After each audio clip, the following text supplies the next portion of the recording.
रहेगा, कैसे देखना चाहिए सर? क्योंकि फ्लोट प्राइस 87.5 का है, क्लोजिंग 135 की है, इसकी फेयर वैल्यू आप क्या देख रहे हैं और इन्वेस्टर्स को क्या भाव मिलना चाहिए इसकी डीलिस्टिंग के लिए? ज्यादा से ज्यादा मैक्सिमम प्राइस मिले इन्वेस्टर्स को, मैं तो यही चाहता हूं, और स्पेशली रिटेल इन्वेस्टर्स को तो एक अच्छा चांस मिलना चाहिए। और ये इंश्योर करना है 4 बड़े इन्वेस्टर्स को, जिसमें LIC है, सिटी बैंक है, इसके अलावा HDFC म्यूचुअल फंड है, ICICI प्रू म्यूचुअल फंड है। मुझे लगता है ये चारों मिलकर डिसाइड करेंगे कि अल्टीमेटली वेदांता की डीलिस्टिंग प्राइस क्या होनी चाहिए। लेकिन प्राइस क्या होनी चाहिए, वो कहते हैं ना दीप के beauty lies in the eyes of beholder, मतलब आप कितना अच्छा आपको शेयर लगता है, ये एक इन्वेस्टर के एंगल से अलग चीज हो सकती है और एक प्रोमोटर के एंगल से अलग चीज हो सकती है। देखिए, प्रोमोटर कभी भी डीलिस्टिंग क्यों करता है? डीलिस्टिंग करने की सिर्फ 2 वजह होती है। एक, या तो वो लिस्टिंग और डिस्क्लोजर्स के झंझट से छुट्टी पाना चाहता है, या उससे बड़ा कारण जो होता है वो ये कि स्टॉक में बहुत वैल्यू है, कंपनी में बहुत वैल्यू और शेयर के दाम औने पौने दामों पर चल रहे हैं और लिक्विडिटी है, तो क्यों ना उसका इस्तेमाल किया जाए। अब जहां तक वेदांता का सवाल है, अनिल अग्रवाल जी की इतनी कंपनियां रह चुकी है, 50 कंपनियां वो लिस्ट कर चुके हैं और मतलब इतने सालों से इतना बड़ा एम्पायर चला रहे हैं, तो उन्हें लिस्टिंग के झंझटों से तो कोई दिक्कत वाली बात है नहीं कि हर क्वार्टर रिजल्ट देना है या ये करना है वो करना है। ये छोटी कंपनियों के लिए हो सकता है या कुछ विदेशी कंपनियों के लिए हो सकता है, लेकिन वेदांता जैसी कंपनी के लिए लिस्टिंग वाला झंझट तो है नहीं। तो फिर दूसरा कारण क्या? दूसरा कारण ये कि शेयर बड़े होने पौने दामों पर ट्रेड कर रहा है और बड़ी अच्छी वैल्यूएशन है, तो फिर क्यों ना उस खराब मार्केट मूड का, गिरे हुए दामों का फायदा उठाकर आप डीलिस्टिंग करें। और यही उन्होंने सोचा है, 100% यही सोचा है और इसी वजह से कर रहे हैं। अब सेबी के फॉर्मूले के हिसाब से 87 रुपए जो डीलिस्टिंग का फ्लोर प्राइस आया था, आप में सब जानते हैं कि आप जब डीलिस्टिंग करने जाएंगे तो आपको बड़ा पैसा तो देना ही होगा, और स्पेशली तब जबकि 52 हफ्तों का ऊपरी स्तर अगर आप देखेंगे वेदांता का तो कहीं ज्यादा है, मेरे ख्याल से 400 रुपए के आसपास कुछ लाइफ टाइम हाई, माफ कीजिए 52 हफ्तों का तो 166 रुपए है, लेकिन लाइफ टाइम हाई काफी ज्यादा है। जाहिर सी बात है 250 रुपए 300 रुपए कई ऊपर के दामों के स्टॉक कई इन्वेस्टर्स के पास पड़े हुए हैं, तो वो जल्दबाजी में डीलिस्टिंग में देना नहीं चाहेंगे। तो अब पॉइंट ये है कि जहां एक और प्रमोटर चाहता है कि वो वैल्यू देखकर डीलिस्टिंग करें, वहीं दूसरी तरफ इन्वेस्टर को एक फेयर प्राइस मिले। इसका एक बैलेंस होना बहुत जरूरी है, नहीं तो फिर क्या होता है कि डीलिस्टिंग ऑफर आपके सक्सेसफुल नहीं होते। मसलन आपने देखा आइनोस स्टाइलेशन में क्या हुआ, वहां पर डीलिस्टिंग ऑफर आपका सक्सेसफुल नहीं हो पाया। और दूसरी तरफ एक हेक्सावेयर का एग्जांपल है कि किस तरह से हेक्सावेयर में आपके लिए डीलिस्टिंग ऑफर सक्सेसफुल हुआ। हेक्सावेयर में आप देखिए लगभग 290 रुपए के आसपास का डीलिस्टिंग प्राइस था, ऑफर प्राइस था, और जाकर वो हुआ 475 रुपए पर। तो इसका मतलब क्लियर कट है, 265 रुपए पर फ्लोर प्राइस रखा था और 475 पर डीलिस्टिंग हुई। देखिए कितनी वैल्यू दी है, 275 वाला 400, 270 वाला 265 वाला 475, जबकि स्टॉक में एक थोड़ा रनअप तो नेचुरली डीलिस्टिंग के पहले आता ही है।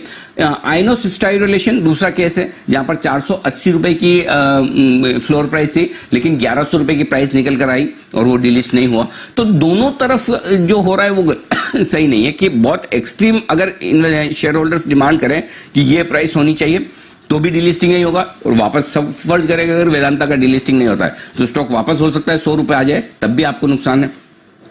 अगर कंपनी बहुत कम प्राइस दे कि हम 150 155 के ऊपर नहीं देंगे तो वो भी शायद गलत है, प्राइस थोड़ी बेहतर होनी चाहिए। तो मेरा पॉइंट ये है कि एक इस प्रोसेस में 4 बड़े इन्वेस्टर्स तय करेंगे कि डीलिस्टिंग प्राइस क्या होनी चाहिए। उन्हें तय करने के लिए 2 चीजों की जरूरत है।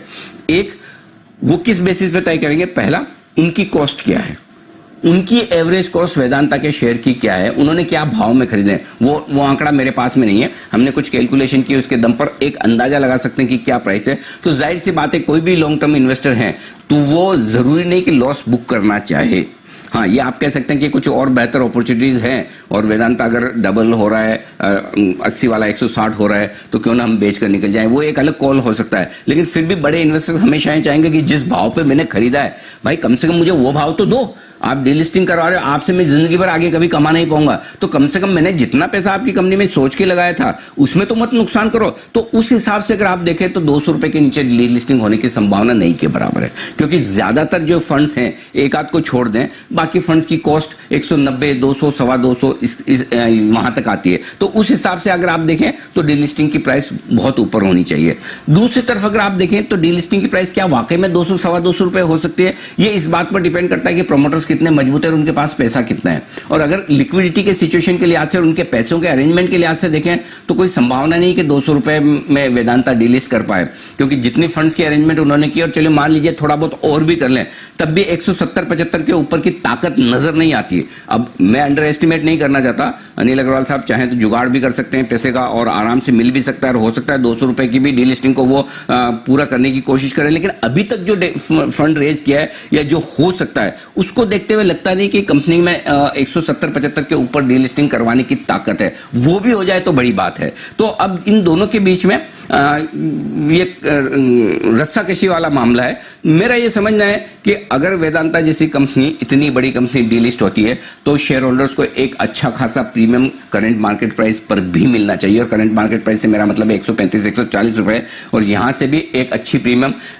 होनी चाहिए। मिनिमम 175 तो हो ही हो, और अगर हायर साइड पर अगर सोचे तो 200 से 250 रुपए की रेंज में भी डीलिस्टिंग हो तो, और वो शेयर होल्डर्स मांगे तो शायद गलत नहीं होगा। तो मेरे ख्याल से एक बेहतर प्राइस डीलिस्टिंग की होनी ही चाहिए। इस प्राइस पर 135-40 रुपए जो भाव है, ये 155-60 रुपए पे मुझे नहीं लगता कि छोटे शेयर होल्डर्स के लिए डीलिस्टिंग अट्रैक्टिव है, किसी भी लिहाज से नहीं जी।